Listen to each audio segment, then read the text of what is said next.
I think recruiting at every level, if you can't recruit, you can't win. You have to learn how to recruit. I will not go below 30 unless the player's an absolute stud as far as work ethic. We'll congratulate each other and chug some beers if somebody wins a national championship. If they did, don't you think I'd have 2 championships by now? I might have 3. Now, I know Cash uses those booster gifts. He's always promising cash and women, right? I've only been caught twice. I've only been caught twice. That's it.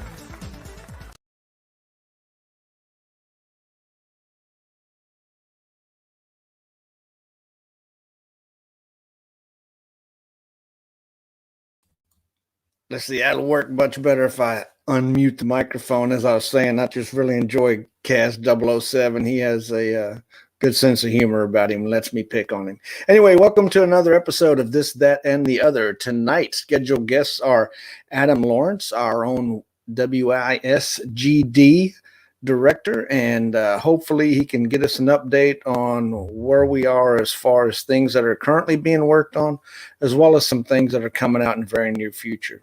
Also, co-panelists scheduled for tonight are shoe3 and ambauer88, and both of those gentlemen are relatively new, so wanted to get them on and get a perspective of how they perceive the game, maybe discuss some of the obstacles they've encountered, as well as some of the things that they need help with. Also tonight, we're going to actually premiere 2 of our tutorials, the video tutorials. One is on the extended play-by-play. Had some questions about how to determine which defensive players are covering which offensive players and how you go about finding that. And another tutorial on the player position change. I know that's been a big topic lately with some recent changes, and that video will go over some of those things and touch on that subject matter. Adam said that he will be with us. It's going to be a little bit late for him.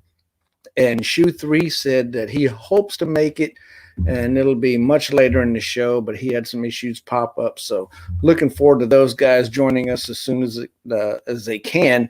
But without further ado, we're going to go ahead and add ambauer88 into the stream. Welcome, fella. How you doing? Good. How are you? Doing well. Glad to see you can make it on the show. As always, we always like to introduce our folks here and talk about some of their background. Shows you've been a member for just a couple months with this particular ID. A year and a couple of months with this particular ID. Also, I've got no championship yet. They're coming, I'm sure. And at least you're over 500 winning percentage. So tell us a little bit about yourself, where you're from, who you are, things that you like to do before we get into the meat and taters of the show, so to speak. Sure. Yeah, my name is Andrew. Live up in Wisconsin, actually. Nice and cold out there today. Only like, I don't know, 10 degrees or something. We're freezing up here, man. Yeah, actually, got on the site. I'm engaged, so my fiance's father-in-law, or my fiance's father plays, and he had got me into it. So first the hardball dynasty, and then over to the gridiron dynasty. So here we are. Well, good deal. Make sure you let him win. Yeah. You gotta let him win. We only played one exhibition game, and he beat my butt because he's been playing for a while. So you can't beat him with your first year team. So no, that would not be good. That would not be good. Well, we're gonna pop in Shoe here. He's also one of the co-panelists. So let's get Shoe on here and welcome him. How you doing, young man? Young man. Is that right? I'm doing all right. House is still good. It shows you've been a member for many a year. Not a whole lot of games under your belt given the time frame, but you do have 5 conference championships, and you too are chasing that elusive national championship. They come, man. I'm telling you, it's hard to get them, but they come. It's not coming this year, but I'm going to get beat by 50 points in the second round tonight. But maybe in a couple of years, next cycle, next recruiting cycle. Well, good luck to you, and I hope everything works out. As Andrew did, tell us a little bit about yourself, where you're from, what your hobbies are, and how you got into the game. Sorry, I had a siren. Was that for me? Yes, that was for you. Basically, just a little bit of background on yourself, who you are, where you're from, things you like to do, that type. Anything you're willing to share. Yeah, that's cool. I'm Paul. We live in Minneapolis. I got into what if sports. I started actually way back in I think 2006 or 7 with different handle. I started playing Hardball Dynasty with Aaron Gleeman with it in one of his worlds. He's now a sports writer for the Athletic. Now he writes for the Twins. Minnesota Twins, and I was a fan of the Twins, and I was a follower of his writing for a long time. He was a blogger back in the early 2000s of some renown. So I knew of him for a while and kind of followed him, and I followed him there, and I got into what if sports from there. And I didn't really like Hardball Dynasty all that much, and I kind of dropped out for a while. I came back. Gave it another try with a different handle because I had forgotten like all my login information like in 2013 when I started this handle. So shoe3 actually is the handle that my older son, my 23, and he's now 23. He's going to start law school next year. My 23-year-old son was 16 when he started this because he's like, Dad, this looks cool. When I started Hoops Dynasty. And he didn't really stick with it. He was getting busy in school and stuff, and he wanted me to. This is now against the rules. It wasn't explicitly against the rules at the time, but now it's being made explicitly against the rules. I kind of took over his team because he wanted me to hold on to him in case he wanted to come back.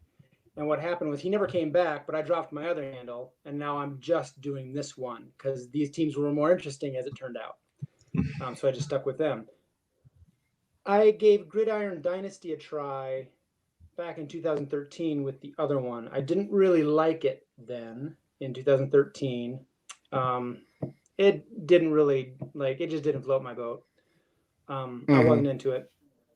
I came back to it this last year, and so it looks like I only have 8 or 9 seasons, I guess. I actually have maybe 17 seasons under my belt, which isn't all that much, but I got a little more because I did try it under the other handle too, but I only had Division 3 under that one, and it's a little bit. It seems a little bit different now. At least it's different when you get past Division 3, as I've noticed. Yes, I have noticed big time. Division 1 AA, it's a huge. It's like a big adjustment from Division 2 to Division 1 AA. Like all of a sudden, you're like. The sim teams are recruiting a lot harder, and offensive linemen are really tough to get. And so these the first couple crops of offensive linemen I got were not very good, and so that's why my team's going to get creamed tonight. And so it's just trying to figure out how to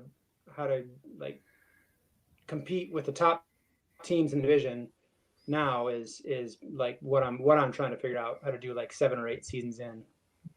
Yeah, that's one of the tough things to have is patience when it comes to going up to D2. It's a definite steep learning curve. You got a lot more control of your team and a lot more aspects that you weren't even aware existed when you were down in D3. Andrew, what are some of the things that you find that are a bit difficult making that transition? Have you've gotten up to Division 2, have you not? Yeah, I've got two teams that are in D2. To be honest with you, it gets more complex to game plan, especially on defense. I think you got to try to adapt to a lot more situations because the guys got so much more control offensively. But I thought it was easier going to D2 because I can do so much more offensively. It was easier for me to figure out how to win, right? And especially being able to set your position roles, that shaves so much time off recruiting. I mean, you can see the role rating right on the recruiting page. You don't have to go hunt for stuff. It's so much easier, I thought. Yeah, that's one of the things that I like is the position roles. You can really customize your offense or defense for that matter. I'm an offensive minded guy, so I always go there first, but you can definitely customize your sets. You can customize the responsibilities, also known as roles, and it makes that team have a little bit of your personality. And that I like that. What about you, Paul? You got anything special that you like when you moved on to D2 from D3? Yeah, I mean, I liked being able to like set, like the position roles were good. I didn't like not being able to have like a designated safety. You know, it was just like defensive back, defensive back, defensive back. You know, like You're I can right. set, I can have a safety. You know, the guy that I like, because I like to be able to you know, if I like attributes at a certain position, even if it doesn't matter as much as I think it does or I think it should, I like to be able to put them there. You know, so that's cool. I also like, and there's stuff that I'm just kind of starting to figure out now. Like, you know, all the different formations, like that you can set different Big formations time. and you can like blitz from different places and like you can like put in different, you like with a 3-4, you know, defense, you can set different formations and you can blitz from, you know, you can put 2 different linebackers on the line and you can blitz other guys. You know, I'm kind of playing with that kind of stuff, and usually that backfires and I've like changed too many things and it like goes haywire and like, but you know, it's fun anyway. It's fun to experiment.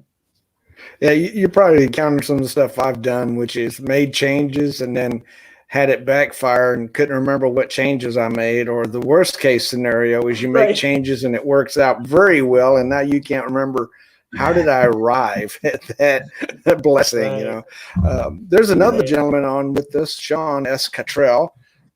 Get him on the stream to join us. He's been playing for a while. He's a former TTATO guest, so welcome, homeboy.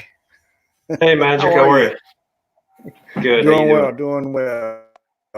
Thanks for joining us tonight. You see, we got we got you. Yep. Cool. We got Paul and Andrew on board with us tonight, relatively new in the overall grand scheme of things, and talking about some of their learning curves and some of their likes or dislikes. I know we talked about some of that when you were on previously. Anything you want to share with these guys as far as secrets to the trade that you're willing to divulge?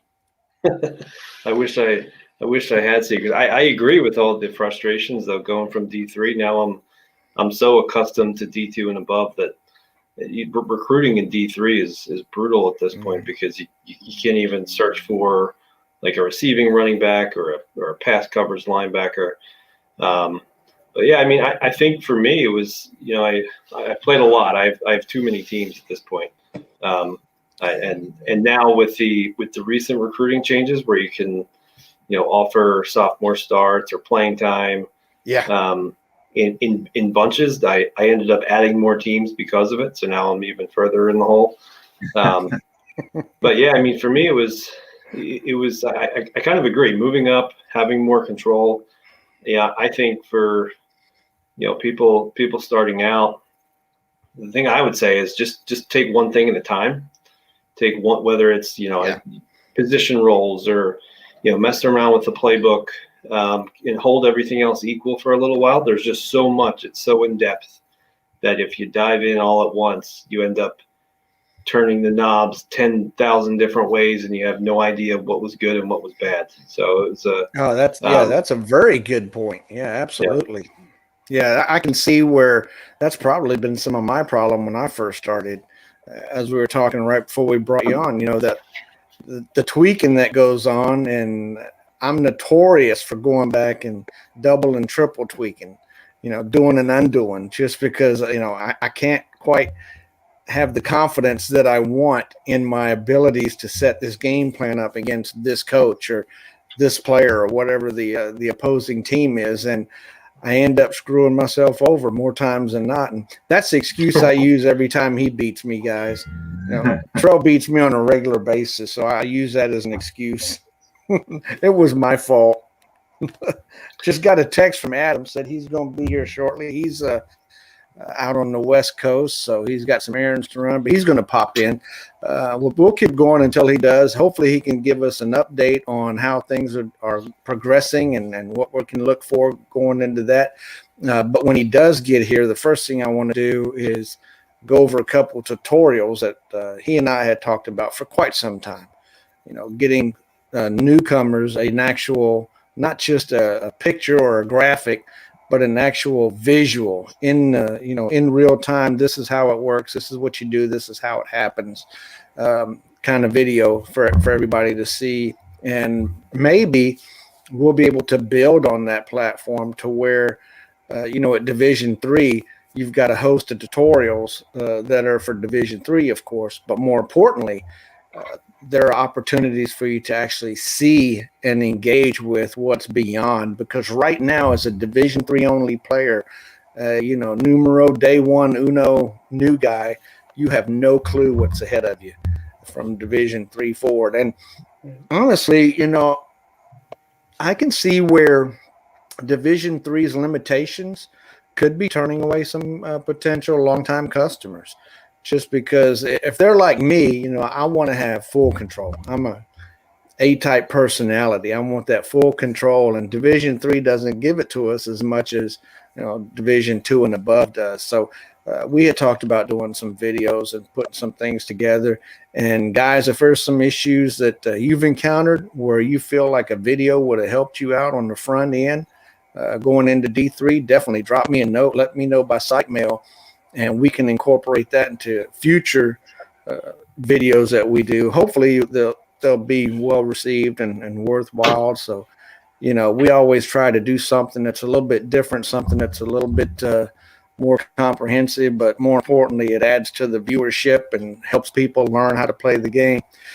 See, Adam has joined us. I'm going to go ahead and take you guys off the main screen. You'll be able to still hear the video and all that good stuff, and we'll go ahead and get that video played. Let's see, Adam, are you with us, brother? Are you on here, Adam? Okay. I am. How are y'all doing? You guys can put everyone else back up. I'm fine. I was fine listening to you guys. I actually we're actually getting ready to do a position change video. I was telling them about that and kind of let them see what our thoughts were initially for the newbies that come on board, so they have more tools available to them rather than just a picture or instructions, an actual video. And this is kind of something I came up. So Adam's not seen this yet, guys. So if you hear screaming in the background, he doesn't like it. I like anything you guys want to put together for the community. So I'm all on board that the community loves to support itself. So I love that you guys are willing to do this. I know I think Cub over on the Hoops Dynasty community has done a couple of tutorial videos as well on his YouTube stuff. It's just stuff that helps everyone learn these games. Because I know one of the things that we haven't done, a fantastic job is create a learning experience for new players. It's almost like there's a toll to pay to learn these games, that you're going to sink 10 seasons of your life into these games without a whole lot of rewards to even get to the point where you feel competent enough to win. Is that fair to say?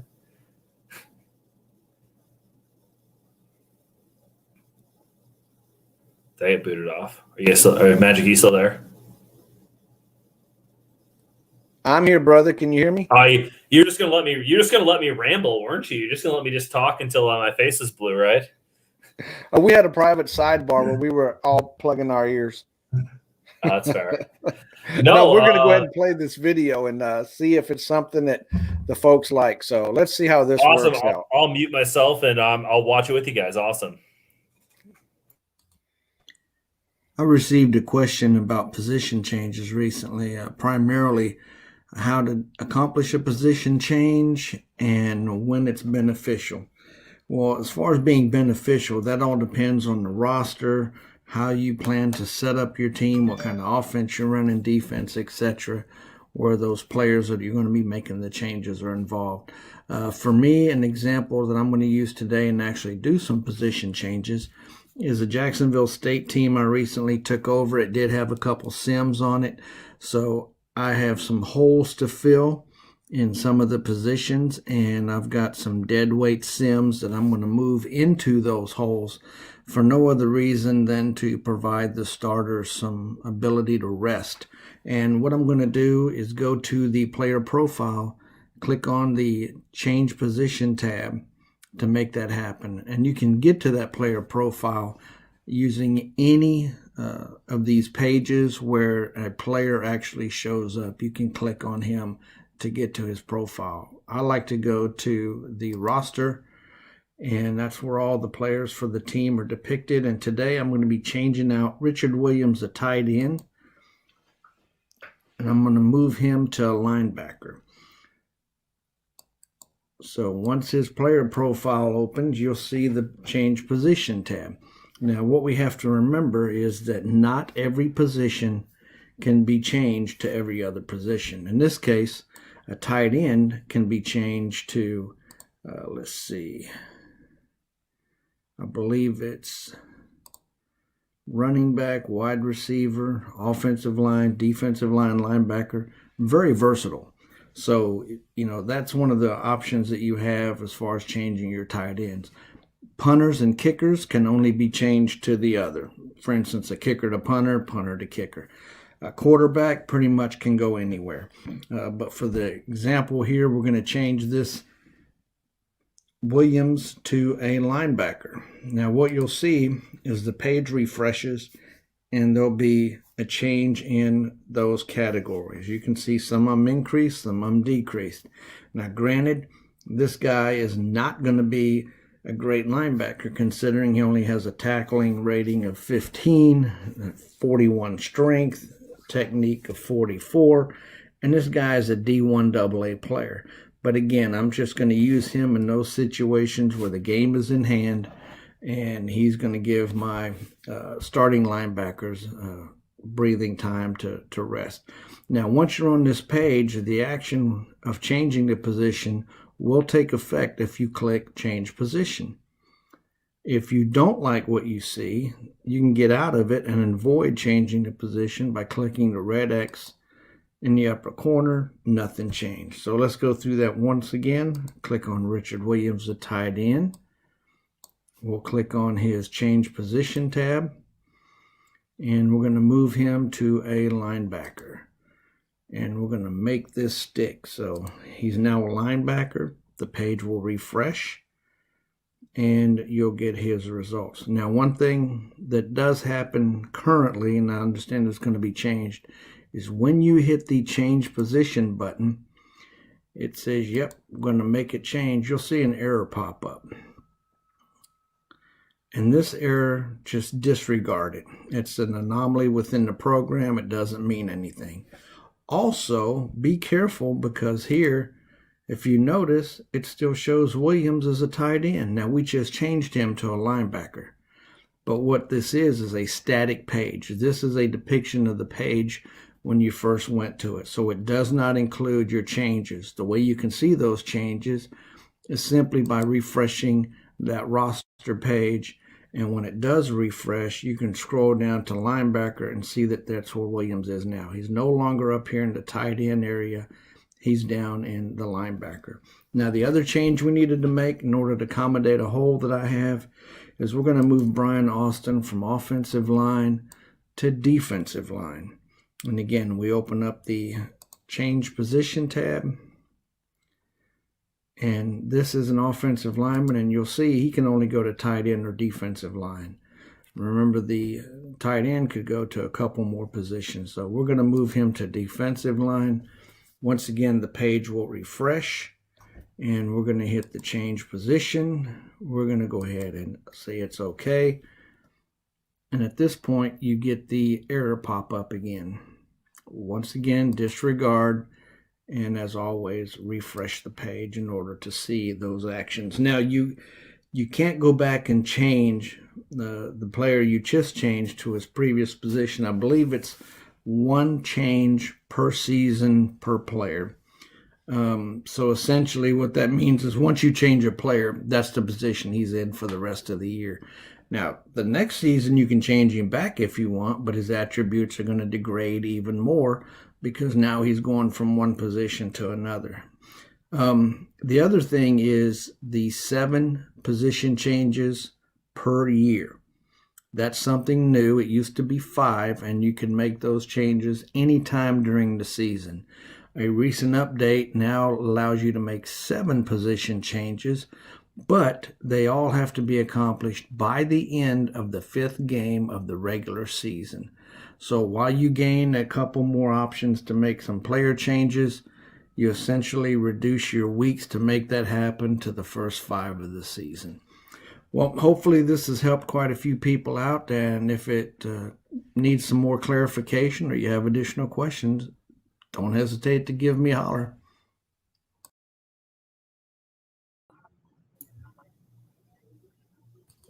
That was my attempt at a bit of information. Yo, Magic, when did you film that video? Yesterday. Wow, okay. I thought we fixed that error in the last patch, so I'm going to have to talk to Chris about that one. Get on him. No, I mean that's serious. I think I actually put that in the patch notes, so I thought we fixed that error. So maybe we only fixed like one type of the it's error. still there. Well, that sucks. Yeah. Sorry, guys. It happens. It happens. But anyway, that was the position player change or player position change, whichever you want to call it. And granted, we've done this before. I'm sure everybody's had an opportunity and the occasion to make some changes. But as a new guy coming into the platform, your first season, you're wanting to do this kind of stuff. At D3, remind me, can you make position changes at D3? Yeah. Yep.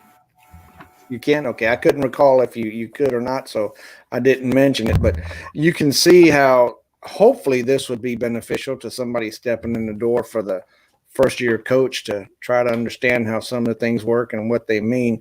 Any suggestions or advice, fellas? Open floor. No, I mean, no. Okay. Honest, well, that was easy. Yeah, for me at least, I think I've always struggled with when do you make a position change, right? Yeah. I think it's hard to say with all the kind of attributes that go down. I think it's tough to make that decision sometimes. Yeah. The one thing that I've noticed is go ahead. Sorry, I was going to say. I run the Notre Dame box in a few leagues, and so tight ends are critical there. But at D2 and below, tight ends, like good receiving tight ends, are hard to find. So oftentimes I'll look and see if there's a running back or if there's a receiver that I could maybe transition over. But you have to do it. You have to time it right, because if you do it with too many other tight ends on the roster, that guy coming over is going to take a huge hit to his work ethic. And so it's pretty difficult to do, because you want to do it. Ideally, you move him over as a freshman, give him a few years to grow and develop. Right. But if there are seniors and juniors ahead of him, his work ethic is going to tank. So really, the only time that I found that's almost worth doing it is, if you need to start him in his freshman or sophomore year and he's like right up there on the depth chart. Other than that, I'm kind of avoiding it now, unless it's just completely barren in the tight end market. Mm-hmm. Yeah, good point on the planning your change, because sometimes we have a roster, like in my case with that Jacksonville State team, there are quite a few holes, and unfortunately, I would never in a competitive environment see an opportunity to put a offensive lineman at a defensive lineman position. I don't see when that would ever be beneficial. But for the purpose of getting my starters rest and getting them out of the game, that's when I chose to do that with that particular team, because pickings were slim essentially, and recruiting has not yet started. So let me just say that. So I'm going to try to backfill even more. So that's one of the occasions, Andrew, where you would make those, even though you would have your values drop off quite a bit in a little bit. And then you have to also be cognizant, not just with the work ethic and how, as Sean was saying, it plays in, because you can make a move and have his work ethic drop and then move one of the tight ends or two tight ends down to offensive linemen and now make the move and his work ethic would go up just because there are fewer rostered players on that particular position. The game does consider that. It's very minute in some instances, but it is a factor nonetheless. And the other thing is, when it comes to those position changes, we talked about the work ethic being looked at going up and down. For a conversion from a wide receiver to a tight end, for instance, having that Notre Dame box where you're making use of speedy tight ends, you can get a wide receiver that isn't very attractive as a wide receiver to the average coach because his speed may be down. Sure, he may have some decent hands and his elusiveness may be worthwhile, but his speed is really kind of low on the totem pole. Well, when you transition and make that change from wide receiver to tight end, you lose a little bit of that elusiveness, but the speed goes up quite a bit. So what now was an unattractive wide receiver is a top flight tight end, receiving tight end.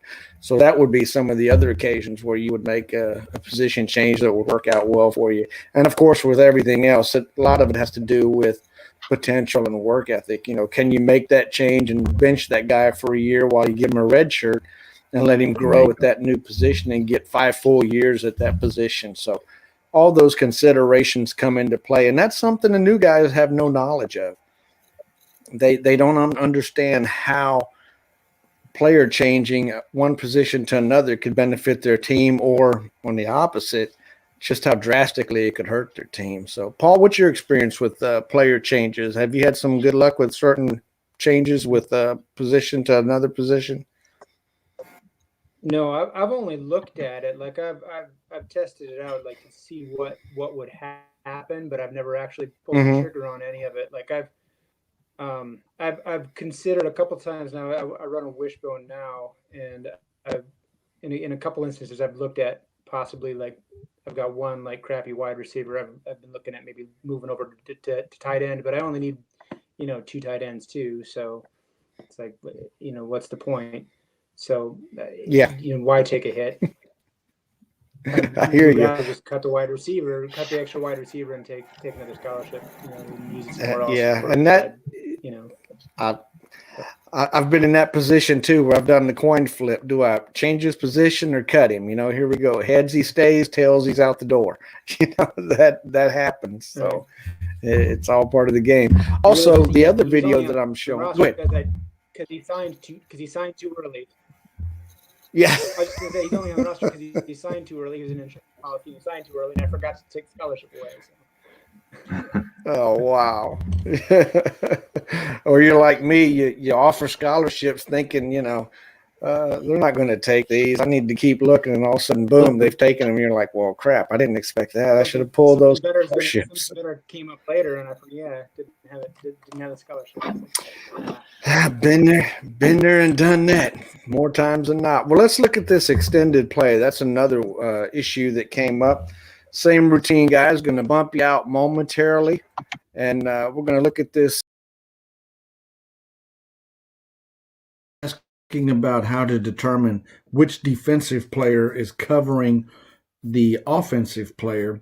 There's a real simple way to do that, and it is by using the extended play-by-play. And how we'll get there is go to any of your box scores for the games you've played. In this example, I'll use my Texas State team, and I'll go to team schedule. When team schedule opens up, you'll have all the results, and just click on any game, and the box score will pop up. And what you can do is open up the individual quarters. So when this opens up, of course, you've got all your stats and information there. But up here, play-by-play, open up your individual quarters. For instance, first quarter, and you'll see that you've got the reduced version, as I call it, the bare essentials, showing what occurred on a particular play. Up in the upper left-hand corner, view extended play-by-play, and that's the bar, the hyperlink, if you will, that you can click on, and it gives you more detailed information, such as in this case, Harris can't get the pass off to Sampson, and you can see that in parentheses is Rodriguez, and it'll also tell you the depth of the particular pass pattern. So who is Rodriguez? Well, if you click on the X's and O's, there's a listing of each team's players that are on the field for that particular play. And in this case, Sampson is indicated by your wide receiver, and your defender, Rodriguez, is indicated by the strong safety. So that's one way to do it. You have to do this for each quarter, and let me show you what I mean by that. For instance, let's go to the second quarter to demonstrate how we opened that again. View the expanded play-by-play. When that opens up, you've got the information. Let's use another example.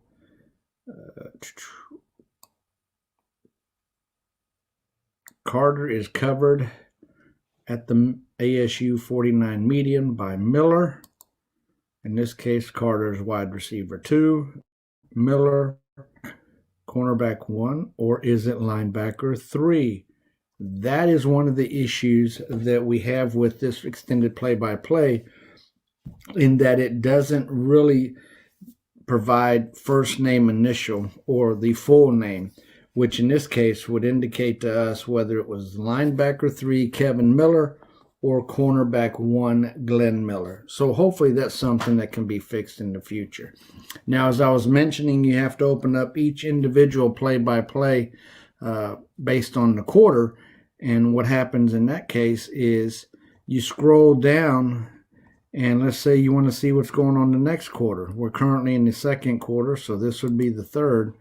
And when you do that, it doesn't open up an extended play-by-play. It reverts back to the bare minimum. So each time you open one of these quarters, you have to click on the extended play-by-play to get that more detailed information. Hopefully that helped answer some of your questions regarding how to determine which players are covering which players.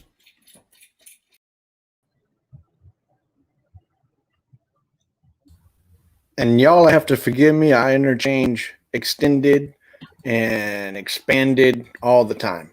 So you know what I'm talking about. You got to see it firsthand. So anyway, those are the first 2 tutorials that I put together, and hopefully they provided some insight that the viewers watching this and maybe even yourselves weren't aware of, because it was a long time before I realized there was a X and O button that I could actually see who was on the field at the same time. So, you know, you hadn't seen that? Hey, hey. Really? Yeah, that's okay. We're going to cut the video. We're going to cancel the video. I'm going to delete it. You don't share that information. No, see, that's a prime example. See, that makes me feel good knowing that there are some guys out there that learn something from these. And yeah, that's something that took me forever. Nobody told me. I just said, "What the hell are these X's and O's up here?" And I clicked it, and it was like I heard angels singing and all kind of other stuff going on. I was like, "Oh, whoa, this is cool! I actually get to see who he's got on the field, you know, against my defense." Adam, were you aware that existed? I was, just because I've been asked to investigate. Oh no, you weren't. I have been asked to investigate why certain people are on the field and why certain things are happening. It's the only reason I know that it exists.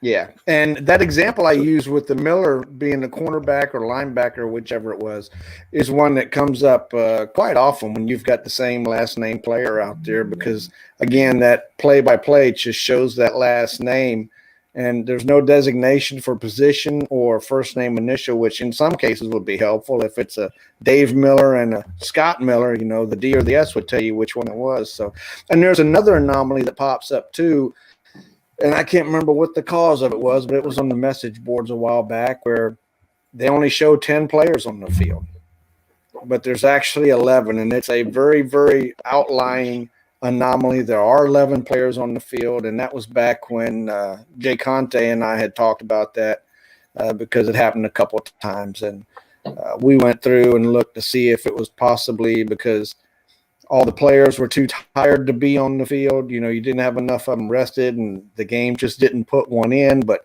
he looked at the computer program and said, no, there's a player there. It's just for some reason not showing his name. So if you ever see that, don't freak out. There is a guy there. Now, whether he gets credit or not for that play, for his playing time, I don't know.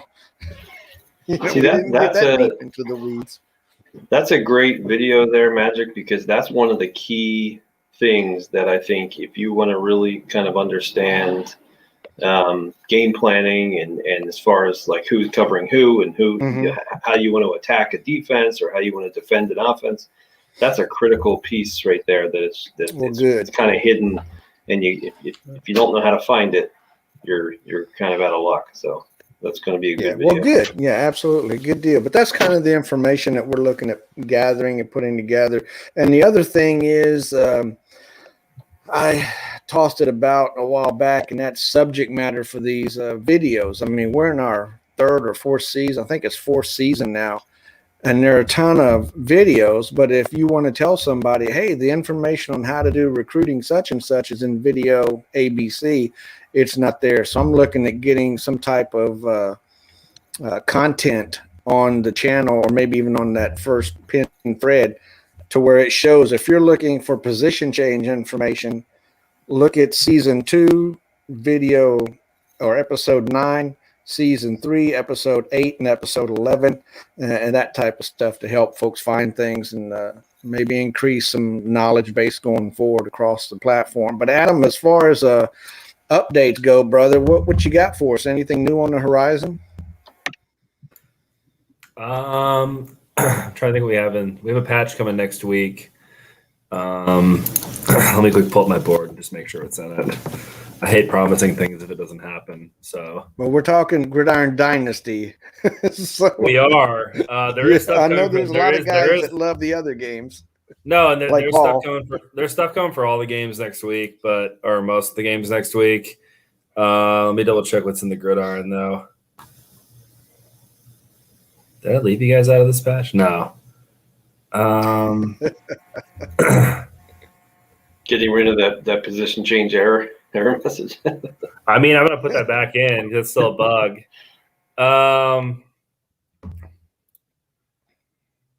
Actually, I can tease something. So this is spawned out of a conversation with some coaches, but it kind of all started with talking a bit about promises and some of the factors that go into I guess what I'd say is in recruiting. One of the things I had at the conversation was that it seemed like everyone kind of sits back and waits on their scholarships because there was really no value in offering a scholarship, from my understanding. You're going to see an increased value in the recruiting action of scholarships for the next patch. Awesome. So when you offer your scholarships, there will be a value associated with them, not a minimal value. So I don't necessarily want to get into the nuts and bolts of it, but that's the big one. But that was kind of born out of some of the things I'd heard.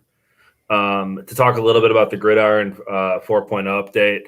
Unfortunately, since our last conversation, we took one step forward. We kind of took 2 steps back on this one because I know that it's important for you guys to, keep your coaching profiles, be able to look to that kind of stuff and everything you guys have achieved. We've had to kind of take some steps backwards to rewrite the authentication and coaching profile situation, because we were trying to do like kind of a separate profile where you could track some of this stuff.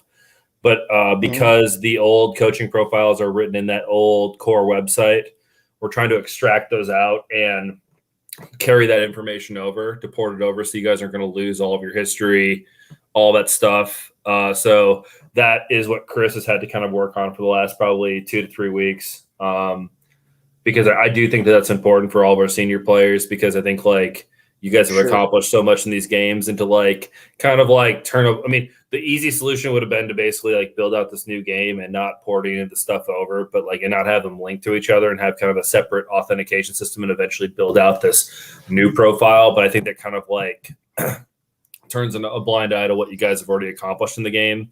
So I'd hate to do that. So it is a little bit more work, but it's also one of those things that we can reuse for all the other games when we rewrite them as well. Just use this new ported over coaching system. But it has been a little bit of work in terms of going backwards, in terms of like not actually, working on the core of the game. But this is something that would kind of build out and be transferable to make all the stuff rewritable across the whole site. So that will include like some of the stuff that's associated with the forums, kind of updating that kind of stuff too. So you guys could get a new core website update as well as new gridiron as well now, the way it's kind of going, but it just might take another 3 to 6 months longer, unfortunately. So, but for game changes for gridiron right now, you guys are going to get a scholarship balance change update. I'm going to look back at that failed positional change error because I thought we did fix it and now it's broken again. So it kind of, stinks, but I also have a couple other things I think are going to come. I'd be curious. It's all ones and zeros. It is. It's just that right now, and I don't know how techie you guys are, but Classic ASP is a very, very old computer language, and it's about what 50% of the site is written in. The core site, until you leave the core site, is all written in that, and it's not something that it kind of gates what Chris and I are comfortable going in and changing because neither of us are experts in that area. And so we kind of put white gloves on when we deal with the really, really old code because the last thing we want to do is blow up the site because there is a lot of fragile code in there. And so we're trying to do this in a way that we can keep the games fun, freshen them up for you, kind of change. I think that this new change for recruiting will kind of mix recruiting up a little bit in the sense that there will be more value in offering a scholarship earlier rather than waiting later in the process, that kind of stuff. I'm keeping an eye on other stuff around promises and, I was some stuff that was brought to my attention around what I would consider bugs in game design for promises was brought to my attention. So I'm keeping an eye on that stuff. I don't know if I want to necessarily talk about it here because I think it might already be exploited enough. So I don't necessarily want to put it on a public forum, but you guys probably all know what I'm talking about, but if you're senior coaches, but it's some stuff that I just want to close some loops on. I would actually be curious from this group. If, I think, it's one of those things. I try not to advertise those things because I think, we want to close them up and don't want to necessarily have more abuse of them. But I would kind of be curious. You did a video on positional changes. I've had a few senior coaches reach out to me around the change that we made, and some people have been okay with it. Some people have voiced that it hamstrings them playing wise a little bit. I'd be curious kind of what this group thinks about it a little bit, just because I think we do have a good cross section of, some senior coaches, a new coach in here as well. Just kind of see what your guys' thoughts are. Because I know to a certain extent that it does drop the skill level, the skill gap of the game a little bit in terms of I know some senior coaches would use this for game planning and, kind of what I would describe as cheeky situations where for big games, they're adjusting players that necessarily the way I've always described it is that I looked at it as if you're having to make a choice in a game and there's no consequence to it, I have trouble justifying it because in a situation, let's just say you get to a championship game or a playoff game and you're able to make a positional change with really no ramifications. So if you're moving a senior running back or a redshirt senior running back into a tight end position for a advantage and your opponent has no knowledge that you're able to do this, but there's really no downside to it other than, by the end of the year, probably the junior running back that you've groomed to take over for that senior running back is ready in the wings to wait.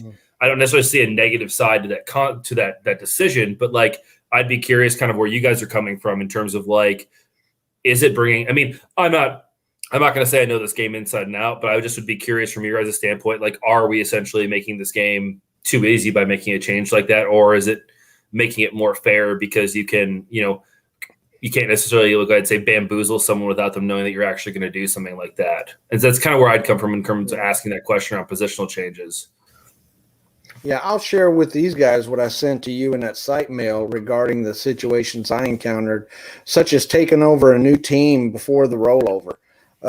You've completed your season, let's say at, an example, me moving up to D1 AA Jackson State recently. I completed my D2 season, and I took the job at Jacksonville State. And, you can still see the previous season scores, the owner's accomplishments there as well. And you're now at the helm of that team, but that team doesn't necessarily fit your intended playing style. You chose it for other reasons. So because the fifth game has come and gone and the rollover has not yet occurred, the new coach is not able to make position changes to move some of those players around to kind of tailor his roster a little bit more to his liking.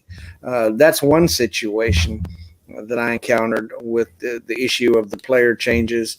The other one escapes me. Now, do you remember what it was, Adam? I don't recall. I think there were like two or three. I'd have to go back and look at it. But like, there's things we could do to, like, say you roll that season over, is 8 not enough then to get into the new season and make the changes that you want? So, like, I think that, part of it is, we don't necessarily have coaches burn stuff to the ground when they're leaving, but also it's also like, right, yeah, making sure that, when we get into game plan, that kind of stuff. Like, I think there's stuff we can do. Like, increasing the number of positional changes is a pretty easy thing. I mean, like, we'd regularly grant more of them on a regular basis. So I think, like, one of the things is that, like, with the Jackson State argument, like, maybe we don't unlock them when you transition over, but maybe you roll into your new season and we can let you have, like, 15 or so. But, regarding the week 5 thing, I guess I'd be curious from you as a standpoint, like, I understand that, like, when you don't have to game plan for someone that might, move a running back to tight end or move a wide receiver to tight end and try and take advantage of that,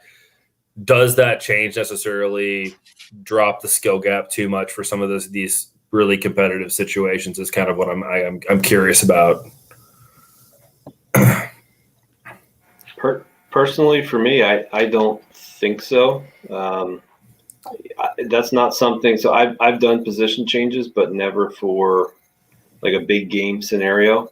And to be honest, like, when you do that, especially if you're doing it with like an upperclassman, you could take such a hit in certain categories, instinct, technique, that it's almost not worth it. So, and I've seen where, and just because I've tried, like, I talked about moving wide receivers to tight end. I had a receiver one time that was like 80 speed, and I moved him to tight end, and he went to 90 speed at Division II, which is pretty ridiculous for a tight end. And so I went into that thinking this guy's going to be a monster, and he really wasn't. I mean, he was good. I think the biggest, it wasn't like he was burning guys down the field and he was unstoppable, because all of his other cores were pretty low, which kind of offset it. So to me, I don't think it's that big of an advantage, to be honest. I think there is kind of a natural punishment in what you lose with instinct and all the technique and all the other things. That at least me personally, I wouldn't do that in a game. So, and if somebody tried to do it against me, I don't know. I wouldn't care that much, to be honest. But that's just my. I agree. Yeah, I agree. But again, I don't think necessarily increasing the number of position changes. 7, it should be more than enough for any type of situation, even taking over a fairly new team. My only concern is the feeling that you're being punished when you take over a new team because you're stuck with it. You're not able to make those position changes having walked straight in. If you get an email welcoming you to the team, everything should reset. Boom, here we go. And I can change a couple guys around, set them up to my system, and here we go. Let's roll into recruiting. Let's get on down the line. Because honestly, I mean, your season's ahead of you at that point. Any changes you make, you got to live with for the rest of that season at least. So you're going to try to be diligent and do only those that are going to be beneficial to your team. What do you think about that, Andrew? Same line? Yeah, I mean, for me, I guess I look at it that looking in real life, I can move a wide receiver to running back anytime I feel like, right? So, so I think I think allowing it any time during the season shouldn't be a big deal. But then I'd also say there should be some kind of flex option where I can put a running back in the slot or something if I want to on offense. But that's not in there yet. So. And that's not the first time Adam's heard that suggestion. 4.0, guys. 4.0. But everything else with that, I think it's great, And then, of course, my other pet peeve, not just position changes, is recruiting money. You know, when you leave a school, that recruiting money disappears. The coach coming in doesn't reap the rewards of the prior season. And in real life, you know, when let's just take an Alabama. You know, Alabama goes to the national championship game, gets all this postseason money, all this increased revenue. They put it in their bank account, and then Nick Saban decides, I'm going to retire, and Hillbilly Joe comes onto the campus. Well, guess what? Alabama still has that recruiting money. You know, it didn't just disappear. They still have it. So that coach can use it for the upcoming season. That would be something I'd like to see incorporated so that the new guy coming in, you know, gets to reap the rewards of the team, because that's what he's coaching, is the team. And the other thing I think that will do is kind of nefarious, is that if I know that if I leave a team this year after having won a national championship and they're going to have all kind of money, do I really want to leave it knowing that that guy's coming in behind me is going to get all that free money? Or do I want to make use of that money and stick it out? You know, that's a toss-up. Do you go or do you stay? You know, how much of an ass do you want to be to the guy coming in behind you? Yeah, I want to be able to take advantage of Magic's success when I take over his teams, like I did just recently. So. You'll be backing up, brother. You'll be backing up. You better get that beeper going. Beep, beep, beep. You're backing up. That's why I'm not objective to the clean slate start over if 4.0 rolls out. Hell yeah. 0-0, brother.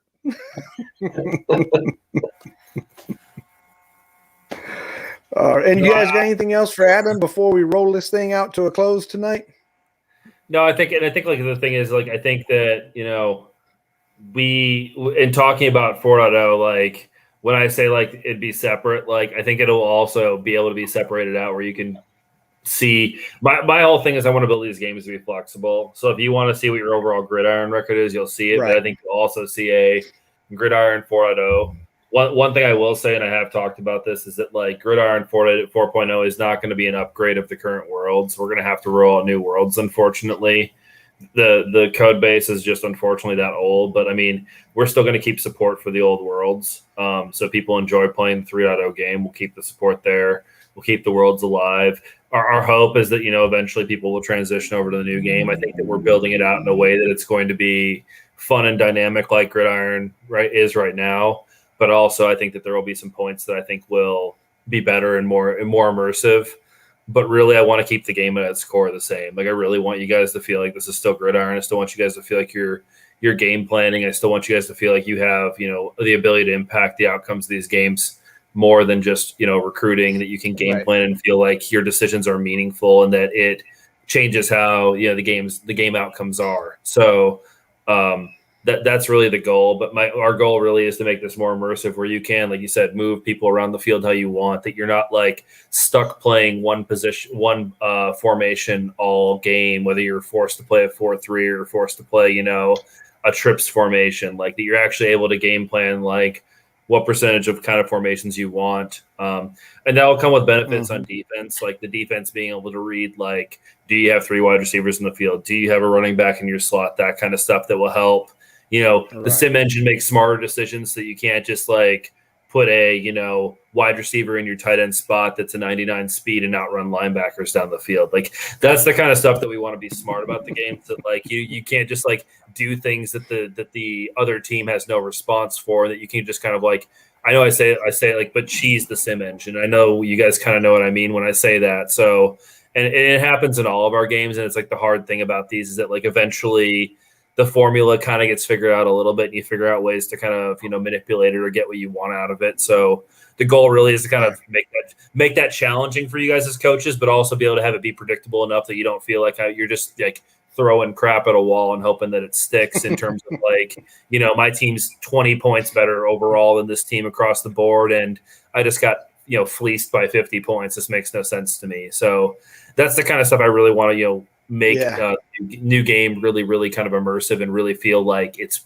you know, feels the same, only just more and, you know, better. That's a tall order, I know, because I know you guys love this game. Yeah, and that, you know, quite honestly, having the 4.0 incorporate worlds with a different name, I think is a great idea. That way you don't have to, you know, actually say, well, I'm talking about Heisman in the new engine, or I'm talking about Heisman in the old engine. You know, when you say Heisman, you know it's in the old engine. It's just what world, or you know, what game are you playing? Well, I'm playing Heisman. Oh, so you're in the first one? Yeah, okay. Or I'm playing, you know, Saban. I'm in the Saban league. Oh, okay, you're in the new one. So yeah, I think that'd be great. Definitely. Yeah. Hey, Adam. Any? It's probably too early, but I'm just curious. Have you guys put any thought into how many worlds you would open up for 4.0? I think we'll start small. I think it depends on what the demand looks like, but we'll probably start smaller, and I'm hoping that we fill them up quickly and we can get more. I have no idea right now. I know that the heart of my college football fandom wants to have one of the worlds named Osborne because I'm a Nebraska guy, but I also know that there's a lot of really good coaches out there, so I can't necessarily put my own personal flavor on it without taking into consideration all the great coaches that have been across history. So. No, that's going to be a tough one to come up with the names and actually have the criteria to decide who actually gets it. You know, you've got the Paternos. You should do a vote of the winningest gridiron coaches and name it after that. Name it after them. There you go. Well, so much for any of them being named Majique.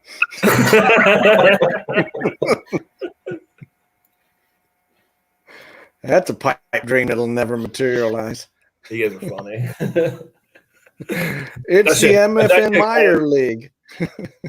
That's actually kind of a great idea, actually. Kind of a tip of the hat to all of our players. So the legacy lives on. You say Jason Freeman, Big Papa. We can name them now, probably. And they're prohibited from playing in that world. What do you think about the human versus the sim balance in the new worlds then? It's so funny you say that because actually one of the things we talked about when we were talking about the world build out is that like one of the things we might want to talk about is building our sim scalable. So the ability to have every world kind of operate on its own as well as together is one of our goals. So like one of the things that's a limitation right now is say, we put an upgrade in, it impacts all the worlds when we upgrade it at that time. One of the problems that's with that is like, say we have a change that goes out that it happens like during a certain point of the season, it could impact that. So like, for instance, with the positional change one, when we rolled that out, if you were doing positional changes all the way up to like week 10, it's week 10 and we push out that patch, you no longer can do positional changes, even though it was week 10. Separating them all is going to give us the ability to, like, if we want to create a, hard world, we could essentially scale up our sim AI in those worlds and make those more difficult. We could have a beginner world where the sim AIs are basically what they are now. No, sorry, that was rude. I think I've actually lost plenty of sims this year with a couple of my teams, so I shouldn't be talking crap. But it's one of those things that, like, if we want to build out a world where, like, say you have to have, a handful of like a championship or two in your pocket to get into, and we crank the sims up on that one and make it difficult so that even the sims are poking you in the face that like they are making decisions. We can do something like that. I think that'd be fun. Obviously it's gonna that's a little bit down the road, but our goal off the rip is to have all the sims kind of sit at a neutral level and kind of see how our new sim AI programming goes. If it's not enough, we can turn it up. If it's too little, if it's too much, we can turn it down. And just be able to make it. I definitely think that, given that no world has ever really been 100% full, I know that, like, I've heard that some of the D3 areas have been 100% full when the new worlds have opened up. But sims are going to play a role in this game, and it's just a matter of how do you make them competitive. But also, no one really likes losing to sims. So how do you make them competitive, but also not ruin people's days? So, it's a very thin line, but I don't think that we're going to be giving sims the heads up on everybody in recruiting like they have and like they do in the current system. I think they'll recruit just like everybody else. Where I know that, and I'm always careful when I say this because I say Hoops Dynasty recruiting, and people think that I'm going to turn gridiron recruiting into Hoops Dynasty recruiting, which I have no plans to do so.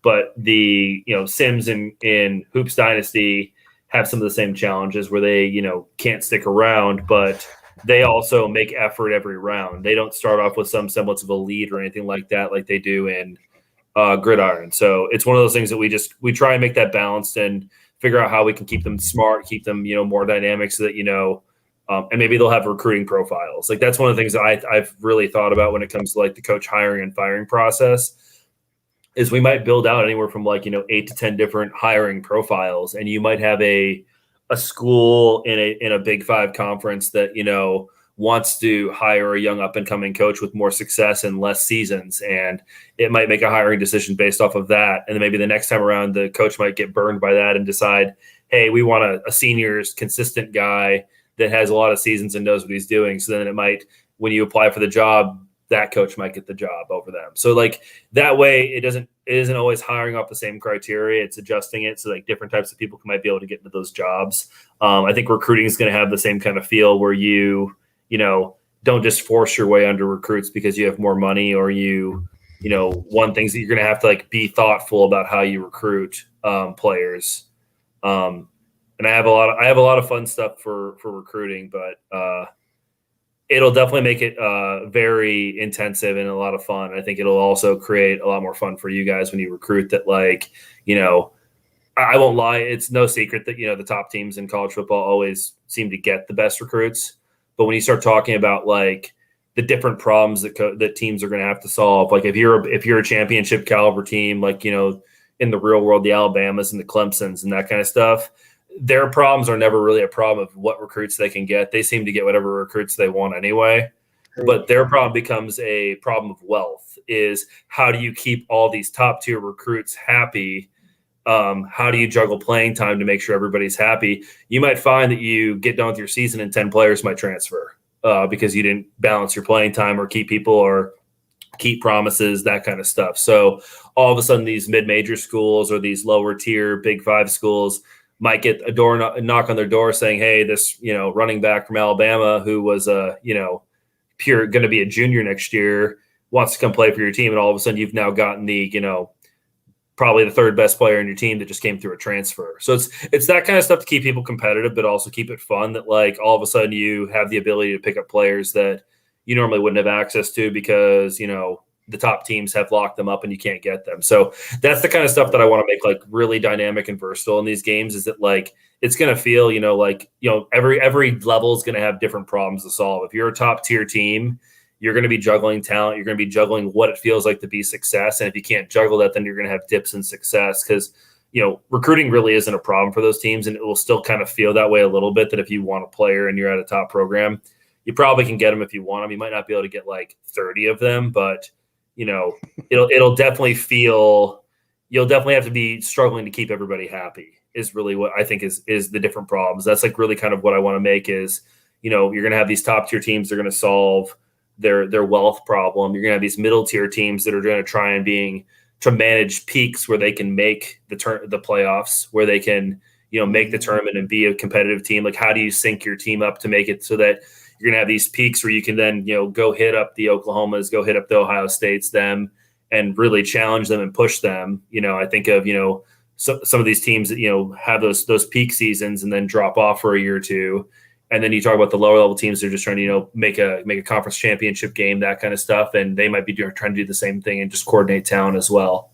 So really kind of just balancing the different types of coaches and the different types of programs in there and also trying to keep it as real as possible. And I think that, there will be some floating, team worlds can become whatever they want. There will be some floating baseline prestiges. I'd like to see our elites have some semblance of reality based on them. But if they also don't have coaches that sustain that, have them be able to drop out a little bit, that kind of stuff. So I think you'll find that the worlds and the prestiges and stuff will be a lot more dynamic. I do like to keep some of the top tier teams up there just because I think it's it mimics real life a little bit then, but teams come and go. I mean, I alluded to Nebraska earlier. They're no longer an elite program. I wouldn't even consider them maybe even they'd be a slightly above average program anymore these days, if we're being completely honest. But, it's still fun to kind of cheer for them. And, you have those, double digit win seasons and you want to, be a part of those and they feel good. So it's how do you capture that in a game as a coach as well. And obviously everyone wants a shot to win a championship too. So how do you create paths or abilities to have multiple win conditions for coaches as well? So that's kind of where I come from on it. Well, good deal. Good info, definitely. Guys, we're at past the hour mark. No big deal, but going to go ahead and call it a night on this one. Definitely want to say big thanks to Adam for making time. I know he's had a very busy last couple of days, so appreciate you popping in on us, even though it was a video call not functioning, but glad to hear you. Glad to be informed on what's on the horizon. And to our 3 guests, thanks, guys, for popping in. Definitely enjoyed having you, especially the short notice invites. Look forward to seeing you guys on future shows. And hopefully, like hopefully somebody learned something tonight. You never know with what's going on. So, again, thanks so much, gentlemen. And until next time, I'm your host, Majique. I've enjoyed it. Come back and visit with us again.